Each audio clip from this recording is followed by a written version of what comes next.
Hello students, welcome to our channel Vision Guru. So ఇవాళ మనం AP Hindi 9th class text బుక్లోని 4th lesson వైజ్ఞానిక్ చేతనాకే వాహక్ చంద్రశేఖర్ వెంకట్రామన్ ఈ లెసన్కి సంబంధించిన క్వశ్చన్ అండ్ ఆన్సర్స్ గురించి డిస్కస్ చేసుకోబోతున్నాము. సో వైజ్ఞానిక్ చేతనాకే వాహక్ చంద్రశేఖర్ వెంకట్రామన్ లెసన్కి సంబంధించి లెసన్ ఎక్స్ప్లెనేషన్ వీడియో అనేది ఆల్రెడీ అప్లోడ్ చేస్తున్నామండి. లింక్ అనేది నేను డిస్క్రిప్షన్లో ఇస్తాను. ఎవరన్నా వినని వాళ్ళు ఉంటే ఒకసారి మీరు చెక్ చేసుకోవచ్చు. సో దీనికి సంబంధించి క్వశ్చన్ అండ్ ఆన్సర్స్ అయితే ఇప్పుడు చూద్దాము. ఫస్ట్ మౌఖిక్ ప్రశ్నలో చూసినట్లయితే ఫస్ట్ క్వశ్చన్ చూద్దాము. రామన్ భావుక్ ప్రకృతి ప్రేమికే అలావా ఔర్ క్యా థే? సో ఇక్కడ ఏమడుగుతున్నారు, రామన్ ఒక ప్రకృతి ప్రేమికుడితో పాటుగా ఇంకా ఏంటి ఆయన? रामन एक जिज्ञासु वैज्ञानिक भी थे जो कि भावुक प्रकृति और प्रेम भी परिचित थे. సో రామన్ చాలా గొప్ప శాస్త్రవేత్త కూడా, అంటే ఆయన ప్రకృతిని ప్రేమిస్తారు, అలాగే తెలుసుకోవాలి అన్నటువంటి తపన గల ఒక శాస్త్రవేత్త. సముద్ర కో దేఖ్కర్ రామన్ కే మన్ మే కౌన్ సి దో జిజ్ఞాసాయే ఉఠి? సముద్రాన్ని చూసిన తర్వాత రామన్ మనసులో రెండు ప్రశ్నలు తలెత్తాయన్నమాట. రెండు విషయాలు తెలుసుకోవాలి అన్న కుతూహలం కలిగింది. ఏంటది? సముద్ర కో దేఖ్కర్ రామన్ కే మన్ మే దో జిజ్ఞాసాయే ఉఠి. సముద్ర కే జల్ కా రంగ్ नीला क्यों होता है?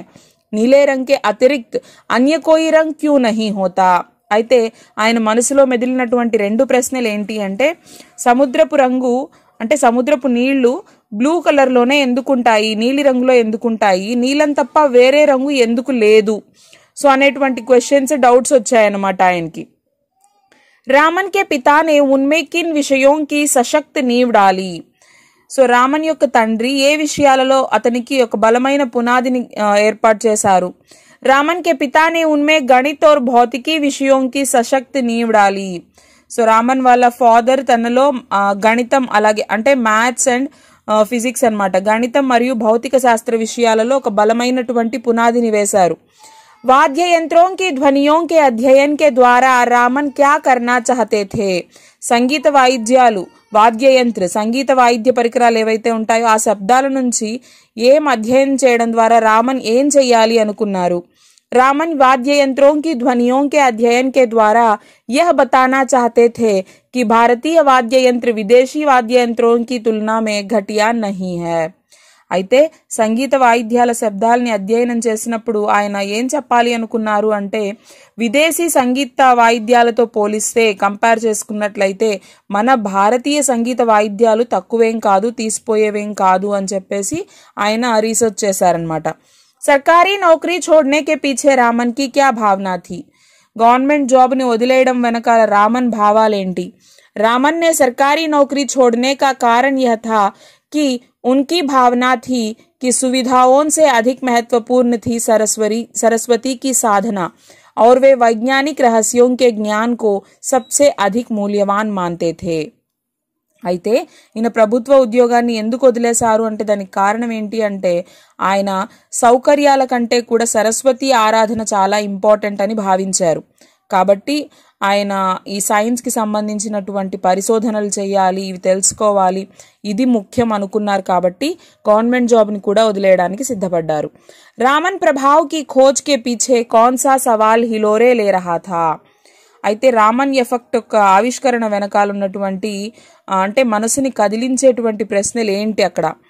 रामन प्रभाव की खोज के पीछे जो सवाल हिलोरे ले रहा था वह है समुद्र का रंग नीला ही क्यों होता है?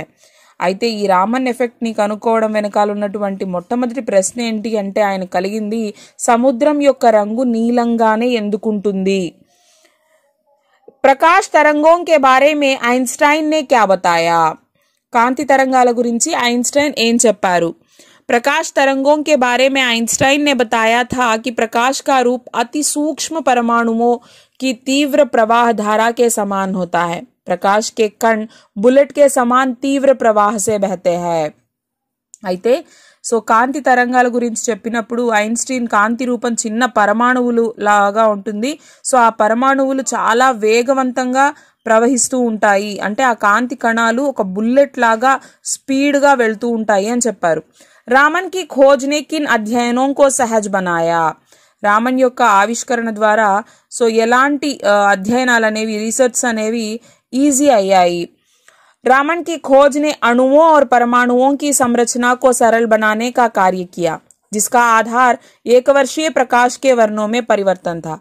సో రామన్ యొక్క ఆవిష్కరణ అనేది అణువులు మరియు పరమాణువుల నిర్మాణాన్ని ఈజీ చేయడానికి ఉపయోగపడింది.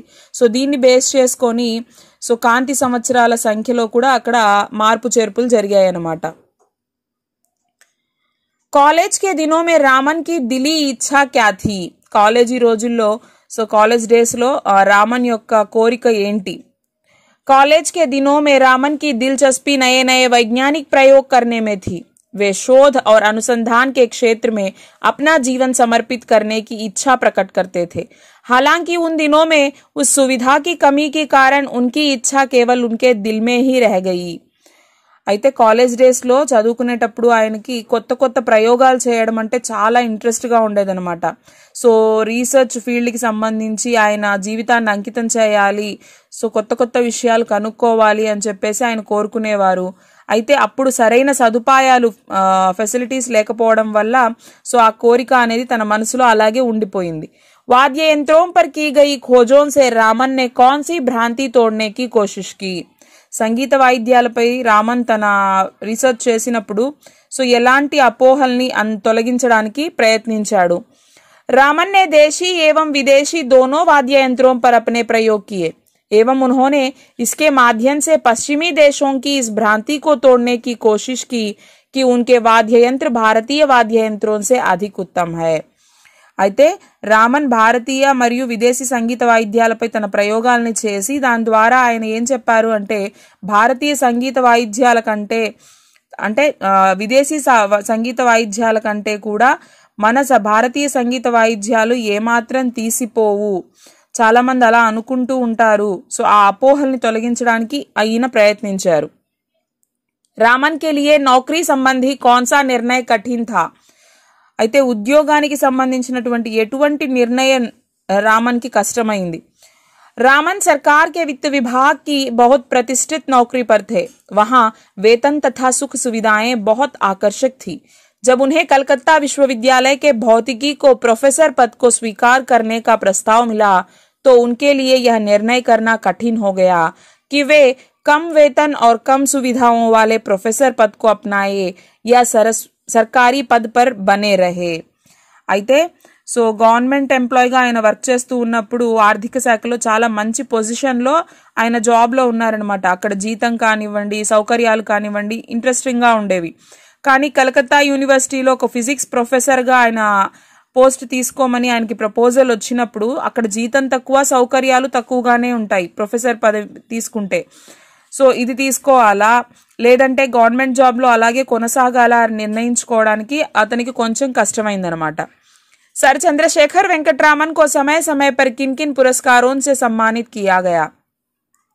सर चंद्रशेखर वेंकटरामन గారికి సో లభించినటువంటి అవార్డ్స్ ఏమేం పురస్కారాలు లభించాయి. सर चंद्रशेखर वेंकटरामन को समय समय पर निम्नलिखित पुरस्कारों से सम्मानित किया गया है. 1924 को रॉयल सोसाइटी की सदस्य, 1929 में सर की उपाधि, 1930 में भौतिकी में नोबेल पुरस्कार, रोम का मैथ्यूसी पदक, रॉयल सोसाइटी का ह्यूज पदक, फिलाडेल्फिया इंस्टीट्यूट का फ्रैंकलिन पदक, रूस का अंतर्राष्ट्रीय लेनिन पुरस्कार, 1954 में भारत रत्न सम्मान. సో ఇవన్నీ ఆయనకి లభించినటువంటి అవార్డ్స్ అన్నమాట. रामन को मिलने वाले पुरस्कारों ने भारतीय चेतना को जागृत किया. ऐसा क्यों कहा गया होगा. రామన్ అందుకున్నటువంటి అవార్డ్స్ అన్నీ కూడా భారతీయుల్లో ఒక చైతన్యాన్ని మేల్కొల్పాయి అని చెప్పేసి ఎందుకు చెప్తున్నారు. रामन को प्राप्त हुए पुरस्कारों ने भारतीय चेतना को जागृत किया था. इससे भारतीयों का आत्मसम्मान और आत्मविश्वास बढ़ा था और उनमें विज्ञान के प्रति रुचि उत्पन्न हुई. इससे कई वैज्ञानिक शोध कार्यों की ओर बढ़त देखी गई. इस तरह से भारत की सोई हुई वैज्ञानिक चेतना अचानक जागृत हुई. అయితే సో ఈయన ఇలాంటి అవార్డ్స్ అన్ని అందుకోవడం వల్ల భారతీయుల్లో ఒక కొత్త చైతన్యం మేల్కొందనమాట. అంటే భారతీయుల ఆత్మగౌరవాన్ని, విశ్వాసాన్ని పెంచింది ఈ మూమెంట్ అనేది. అంటే వాళ్ళల్లో సైన్స్ పట్ల ఇంట్రెస్ట్ చూపించడము, ఎవరైతే సైన్స్ పట్ల ఇంట్రెస్ట్ ఉండి కూడా ఫెసిలిటీస్ లేవని లేకపోతే వాళ్ళకి ప్రోత్సాహం లేదని చెప్పేసి ఆగిపోయిన వాళ్ళందరూ కూడా వాళ్ళు మళ్ళీ ముందుకొచ్చేలాగా చేసిందనమాట. సో అలాగా ఎక్కడో ఉండిపోయినటువంటి పరిశోధనా కార్యక్రమాలు అంటే ఇలా కొత్తగా వచ్చేటువంటి శాస్త్రవేత్తలు కావచ్చు, వీళ్ళందరికీ ఒక మోటివేషన్ లాగా, ఒక ఇన్స్పిరేషన్ లాగా ఈయన కనిపించారు. रामन के प्रारंभिक शोध कार्य को आधुनिक हठयोग क्यों कहा गया होगा? సో అయితే రామన్ యొక్క స్టార్టింగ్ లో ఆయన చేసేటువంటి పరిశోధనలు ఇవన్నీ కూడా ఆధునిక్ హఠయోగ్ క్యూ కహా గయా హోగా, సో ఆధునికంగా చేసేటువంటి రీసెర్చ్ అని చెప్పేసి ఎందుకు చెప్పారు. रामन के प्रारंभिक शोध कार्य को आधुनिक हठयोग इसलिए कहा गया क्योंकि वह एक सरकारी अफसर थे, जिसके कारण उनकी दिनचर्या बहुत ही व्यस्त थी. कलकत्ता में छोटी प्रयोगशाला में उपकरणों का अभाव था. ऐसी विपरीत परिस्थिति में शोध करते रहना दृढ़ इच्छा शक्ति से ही संभव था. इसलिए उनके प्रारंभिक शोध कार्य को आधुनिक हठयोग कहा गया. అయితే చూడండి ఇక్కడ ఏం చెప్తున్నారు. సో స్టార్టింగ్ స్టేజ్ లో ఆయన ఈ ప్రయోగాలు ఇవన్నీ చేసేటప్పుడు సో ఆయన ఒక గవర్నమెంట్ ఉద్యోగిగా పనిచేసే ఆయన అయితే ప్రభుత్వ ఉద్యోగంలో ఉండి కూడా డైలీ లైఫ్లో ఆయన చేసే వర్క్ చేస్తూనే వీటి మీద ఇంట్రెస్ట్గా ఆయన రీసెర్చ్ అనేవి చేస్తూ ఉండేవారు. కలకత్తాలో ఒక చిన్న ల్యాబ్లో ఆయన అక్కడ ఉన్నటువంటి కొద్దిపాటి ఇన్స్ట్రుమెంట్స్తోనే ఆయన ఇవన్నీ కూడా అంటే అంత కష్టమైన పరిస్థితుల్లో కూడా అంటే వాళ్ళకి అక్కడ అవసరమైన వస్తువులు లేకపోయినా కూడా దీన్ని కొనసాగించారు, ఆయన అనుకున్నది సాధించి చూపించారు అని చెప్పేసి చెప్తున్నారు. रामन की खोज रामन प्रभाव क्या है स्पष्ट कीजिए. सो रामन इफेक्ट अंटे ఏంటి అని చెప్పి అడుగుతున్నారు. रामन प्रभाव का आशय है उनके द्वारा खोजा गया सिद्धांत. उन्होंने खोज करके बताया कि जब एक वर्णीय प्रकाश की किरण किसी तरल था ठोस रवेदार पदार्थ से गुजरती है तो उसके वर्ण में परिवर्तन आ जाता है. एक वर्णीय प्रकाश की किरण के फोटॉन जब तरल ठोस रवे से टकराते हैं तो ऊर्जा का कुछ अंश खो देते हैं या पा लेते हैं. दोनों स्थितियों में रंग बदलाव आता है. इसी को रामन प्रभाव कहा गया है. సో రామన్ ఎఫెక్ట్ ఏంటి అంటే ఇప్పుడు చూడండి, కాంతి అనేది ఒక ద్రవ పదార్థం గుండా ప్రవహించినప్పుడు పాస్ అయినప్పుడు లేకపోతే ఒక ఘన పదార్థం గుండా వెళ్ళినప్పుడు అంటే ఒక సాలిడ్ లో నుంచి ఆ కాంతి తరంగాలు వెళ్ళినప్పుడు ఆ కలర్ లో చేంజెస్ అనేవి వస్తాయి అన్నమాట. కాంతి కిరణం యొక్క ఆ ఫోటాన్లు సో ఆ సాలిడ్ ఐటమ్ ఏదైతే ఉంటుందో ద్రవ పదార్థంతో ఢీకొన్నప్పుడు సో అవి కొంత శక్తిని కోల్పోవడం అన్నా జరుగుతుంది, కొంత శక్తిని గెయిన్ చేయడం అన్నా జరుగుతుంది. ఈ రెండు సందర్భాల్లో కూడా ఏమవుతుంది, ఆ రంగుల్లో మార్పులు అనేవి జరుగుతాయి అన్నమాట. ఇదే రామన్ ఎఫెక్ట్ అనేది. रामन प्रभाव की खोज में विज्ञान के क्षेत्र में कौन कौन से कार्य संभव हो सके. సో రామన్ ఎఫెక్ట్ ఆవిష్కరణ ద్వారా ఏ పనులు అంటే సైన్స్ ఫీల్డ్ లో సో ఏ పనులు అనేవి సాధ్యవంతమయ్యాయి. रामन प्रभाव की खोज से विज्ञान के क्षेत्र में निम्नलिखित कार्य संभव हो सके. विभिन्न पदार्थों के अणुओं और परमाणुओं की आंतरिक संरचना का अध्यापन करना सरल, प्रामाणिक और निर्दोष हो सका. विभिन्न अणुओं परमाणुओं का संश्लेषण करके नए उपयोगी पदार्थ बनाने का कार्य संभव हो सका. అయితే చూడండి ఇక్కడ రామన్ ఎఫెక్ట్ యొక్క ఆవిష్కరణతో సైన్స్ రంగంలో సో ఇప్పుడు ఇక్కడ చెప్పేటువంటి పనులన్నీ కూడా సాధ్యమయ్యాయి. అంటే సో అనేక పదార్థాల అణువులు, పరమాణువులు సో వాటి అంతర్గత నిర్మాణం ఎలా ఉంది ఇదంతా తెలుసుకోవడం చాలా ఈజీ అయిందనమాట. సో వాటి గురించి తెలుసుకోవడం ద్వారా ఏంటి అంటే కొత్త కొత్త పదార్థాలని సృష్టించడం అది కూడా సాధ్యమైంది. देश को वैज्ञानिक दृष्टि और चिंतन प्रदान करने में चंद्रशेखर वेंकटरामन के महत्वपूर्ण योगदान पर प्रकाश डालिए.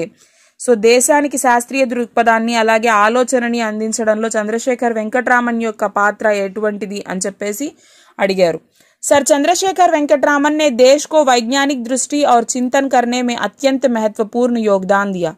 उन्होंने सरकारी नौकरी छोड़कर वैज्ञानिक कार्यों के लिए जीवन समर्पित कर दिया. उन्होंने रामन प्रभाव की खोज कर नोबेल पुरस्कार प्राप्त किया. बैंगलोर में शोध संस्थान की स्थापना की. इसे रामन रिसर्च इंस्टीट्यूट के नाम से जाना जाता है. भौतिक शास्त्र में अनुसंधान के लिए इंडियन जर्नल ऑफ फिजिक्स नामक शोध पत्रिका आरंभ की. करंट साइंस नामक पत्रिका भी शुरू की. प्रकृति में छिपे रहस्यों का पता लगाया. అయితే దేశానికి శాస్త్రీయ దృక్పథం అలాగే ఆలోచనలు తీసుకురావడంలో చంద్రశేఖర్ వెంకటరామన్ గారు చాలా కృషి చేశారు. అంటే తన ప్రభుత్వ ఉద్యోగాన్ని సైతం వదిలేశారు. అలాగే తన జీవితాన్ని దీనికే అంకితం చేసేశారు. రామన్ ఎఫెక్ట్ ని కనుక్కున్న తర్వాత నోబెల్ ప్రైజ్ ని తీసుకున్నారు ఆయన బెంగళూరులో. సో ఒక ఇన్స్టిట్యూట్ ని స్థాపించారు, రామన్ రీసెర్చ్ ఇన్స్టిట్యూట్ స్టార్ట్ చేశారు. సో ఫిజిక్స్ లో రీసెర్చ్ కోసము ఇండియన్ జర్నల్ ఆఫ్ ఫిజిక్స్ అనే పేరుతో ఒక జర్నల్ ని ప్రారంభించారు. అలాగే కరెంట్ సైన్స్ అనేటువంటి పత్రికని స్టార్ట్ చేశారు. సో ప్రకృతిలో దాగున్నటువంటి రహస్యాలని కనుగొన్నారనమాట. सर चंद्रशेखर वेंकटरामन के जीवन से प्राप्त होने वाले संदेश को अपने शब्दों में लिखिए. సో వెంకటరామన్ జీవితం నుంచి అందుకున్నటువంటి సందేశాన్ని మీ మాటల్లో రాయండి. सर वेंकटरामन हमें हमेशा यह संदेश देते थे कि हमें अपने आसपास हो रही विभिन्न प्राकृतिक घटनाओं को वैज्ञानिक दृष्टि से छानबीन करना चाहिए और हमें अपनी प्रतिभा का सदुपयोग करना चाहिए. इसके लिए हमें सुख और सुविधाओं का त्याग करना पड़ सकता है, लेकिन यह इच्छा शक्ति से संभव होता है.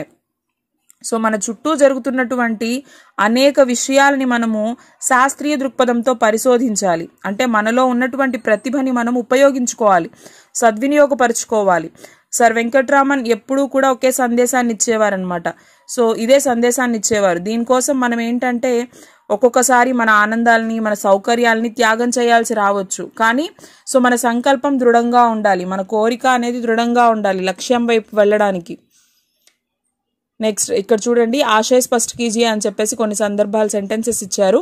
उनके लिए सरस्वती की साधना सरकारी सुख सुविधाओं से कहीं अधिक महत्वपूर्ण थी. तो इसका आशय क्या है? सर चंद्रशेखर वेंकटरामन सच्चे सरस्वती साधक थे. वे जिज्ञासु वैज्ञानिक तथा अन्वेषक थे. उनके लिए वैज्ञानिक खोजों का महत्व सरकारी सुख सुविधाओं से अधिक था.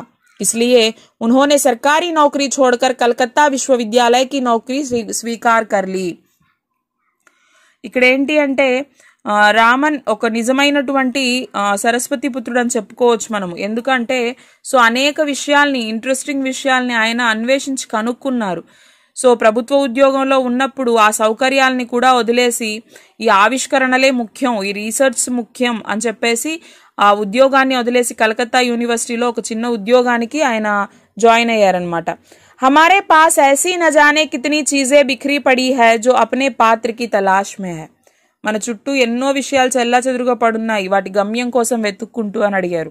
हमारे आसपास के वातावरण में अनेक प्रकार की चीजें मौजूद है जिनके रहस्य अभी तक अनसुलझे हैं. वे भी किसी व्यक्ति की तलाश में है जो उनको वैज्ञानिक दृष्टि से देख सके और अध्ययन कर सके, उनके पहलुओं को सुलझा सके. సో ఇక్కడ మన చుట్టూ ఉన్న వాతావరణంలో ఎన్నో విషయాలు జరుగుతూ ఉంటాయి, వాటి రహస్యాలు ఇప్పటికీ కనుక్కోలేదు. అంటే వాటిని శాస్త్రోక్తంగా పరిశీలించి అధ్యయనం చేసే వారి కోసం వెతుకుతున్నాయి అవి. ఎవరు మనల్ని ఆ దృష్టితో చూస్తారు, మనల్ని పట్టించుకుంటారు, మనల్ని పరిష్కరిస్తారు, మనలో ఉన్నటువంటి ఆ ప్రాబ్లంని సాల్వ్ చేస్తారు, కనుక్కుంటారు అని చెప్పేసి. యహ్ అప్నే ఆప్ మే ఏక్ ఆధునిక్ హఠయోగ్ కా ఉదాహరణ థా. సో ఇది ఆధునిక హఠయోగానికి ఒక एग्जाम्पल అని చెప్తున్నారు. सर वेंकटरामन ऐसी हठयोग थे जिन्होंने सरकारी नौकरी में व्यस्त होते हुए भी कलकत्ता की एक छोटी प्रयोगशाला में प्रयोग साधना जारी रखी. प्रयोगशाला में साधनों और उपकरणों का अभाव था और रामन के पास समय का अभाव था, फिर भी वे प्रयोग करने में लगे रहे. సో ఎంత మొండి పట్టుదల అంటే ఆయనకి ప్రభుత్వ ఉద్యోగాన్ని వదిలేసి బిజీ లైఫ్ షెడ్యూల్లో ఆయన కలకత్తాలో ఉన్నటువంటి ఒక చిన్న ప్రయోగశాలలో ప్రయోగాలు చేస్తూనే ఉన్నారు. పరికరాలు లేకపోయినా కూడా, ఆయన టైం లేకపోయినా కూడా తన ప్రయోగాల్ని ఎక్కడ ఆపకుండా కొనసాగిస్తూ ఉన్నారనమాట. నెక్స్ట్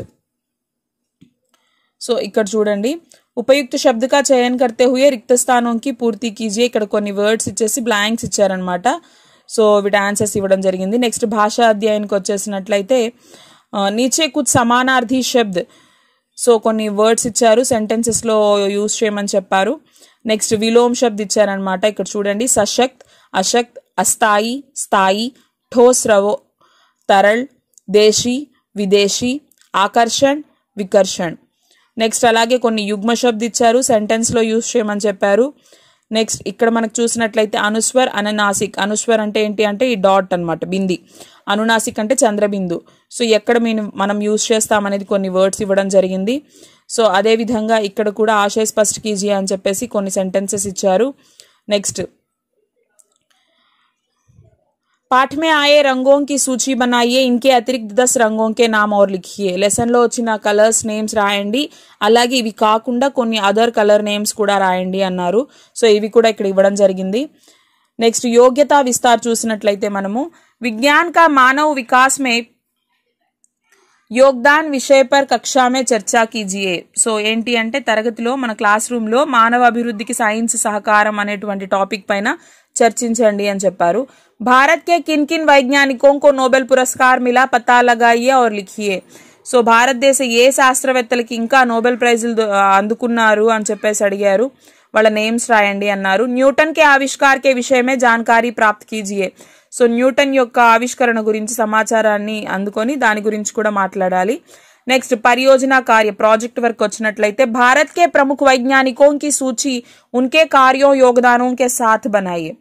సో భారతదేశంలోని ప్రముఖ శాస్త్రవేత్తలు సైంటిస్టులు వాళ్ళు కనుగొన్నటువంటి ఆవిష్కరణలు సో వీటిని ఇక్కడ మెన్షన్ చేయమన్నారు. पिछले 20-25 वर्षों में हुए उन वैज्ञानिक खोजों उपकरणों की सूची बनाइए जिसने मानव जीवन बदल दिया है.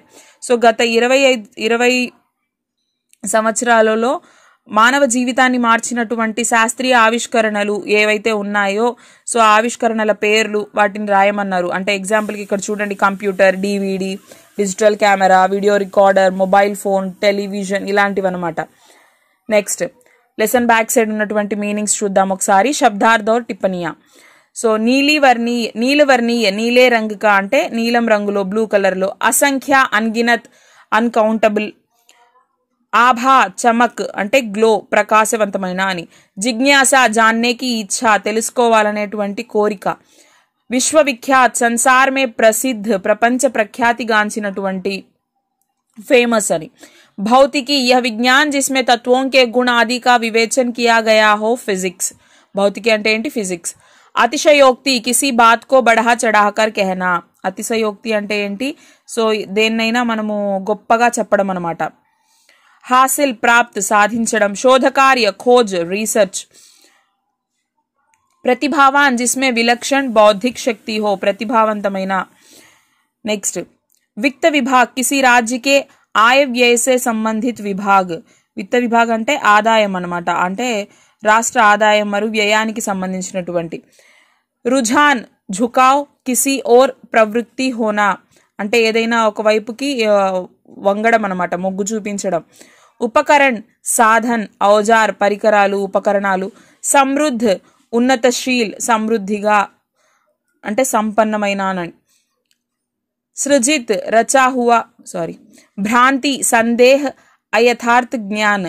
భ్రాంతి అంటే సందేహము, తప్పుడు జ్ఞానము. సృజిత్ రచా హువా సృష్టించబడినటువంటి. సమక్ష సామ్నే ముందు. అధ్యాపన్ పఢానా అంటే బోధించడం. పరిణతి పరిణామం అంటే ఫలితము. ఠోస్ రవే బిల్లోర్ మణిభ్. ఠోస్ రవే అంటే ఏంటంటే దృఢమైన పదార్థాన్ని ఠోస్ అంటాం అనమాట, అంటే గట్టిగా సాలిడ్గా ఉంటుంది కదా, సో దాన్ని క్రిస్టల్ అనుకోవచ్చు మనం.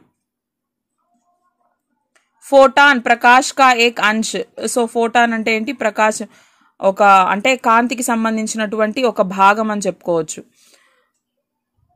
ఏకవర్షీయ ఏక రంగ్ కా ఒక కలర్ కలిగినటువంటి. ఊర్జా శక్తి బల్, సో అంటే శక్తి. ప్రాయోగిక్ ప్రయోగ్ సంబంధిత్ ప్రయోగాత్మక అంటే ప్రయోగానికి సంబంధించినటువంటి. తీవ్రధార తేజ్ ధార అంటే ఫాస్ట్గా అనమాట, ఫాస్ట్గా ప్రవహిస్తున్నటువంటి.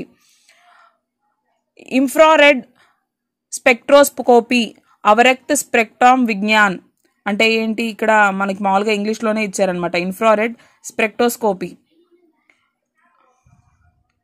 ఆణవిక్ అణుక అంటే ఒక అణువు యొక్క. పరమాణవిక్ పరమాణుక సో అంటే పరమాణువు యొక్క. సంరచన బనావట్ నిర్మాణము ఆకృతి. సంశ్లేషణ్ మిలాన్ కర్ణ అంటే సరిపోల్చడం అనమాట. కృత్రిమ్ బనాయా హువా బనావటి ఆర్టిఫిషియల్ కృత్రిమంగా తయారు చేసినటువంటి. అక్షుణన్ అఖండిత్ చెక్కు చెదరకుండా అంటే పగలకుండా. ఖండిత్ అంటే దాన్ని నాశనం చేయలేనటువంటి, స్ట్రాంగ్ అని చెప్పేసి. కట్టర్ దృఢ్ గట్టిగా దృఢంగా. పరిహాస్ హసీ మజాక్ అంటే హాస్యం, జోక్ అనమాట. ఆహ్లాదిత్ ఆనందిత్ సంతోషంగా. అలోకిత్ ప్రకాశిత్ ప్రకాశవంతమైన. ప్రతిమూర్తి అనుకృతి, చిత్ర ప్రతిమ సో విగ్రహం అనమాట, స్టాచ్యూ లేదంటే ఒక పిక్చర్. నోబెల్ పురస్కార్ నోబెల్ ప్రైజ్ అనమాట. సో ఇవి ఈ లెసన్కి సంబంధించినటువంటి meanings and question and answers. I hope మీ అందరికీ హెల్ప్ అవుతుంది అనుకుంటున్నాను. దీనికి సంబంధించి మీకు ఏమన్నా డౌట్స్ ఉన్నట్లయితే నాకు కామెంట్ సెషన్లో తెలియజేయండి, నాకు తప్పకుండా రిప్లై ఇస్తాను. అలాగే నోట్స్ పీడిఎఫ్ ఎవరికన్నా కావాలి అంటే ఛానల్ జాయిన్ అయ్యి తర్వాత కామెంట్లో మీ మెయిల్ ఐడి ప్రొవైడ్ చేసినట్లయితే మేము మీ మెయిల్కి పీడిఎఫ్స్ అనేవి సెండ్ చేస్తాము. సో ఎవరైనా ఫస్ట్ టైం మన ఛానల్ని విజిట్ చేస్తున్నట్లయితే ఒకసారి ప్రీవియస్ వీడియోస్ చూడండి. మీకు హెల్ప్ అవుతున్నాయి అంటే మాత్రం తప్పకుండా లైక్ చేయండి, షేర్ చేయండి. అలాగే సబ్స్క్రైబ్ చేసుకోవడం మాత్రం మర్చిపోవద్దు. బెల్ ఐకాన్ని క్లిక్ చేసినట్లయితే మీకు మేము వీడియో అప్లోడ్ చేసిన వెంటనే నోటిఫికేషన్స్ వస్తాయి. So thank you.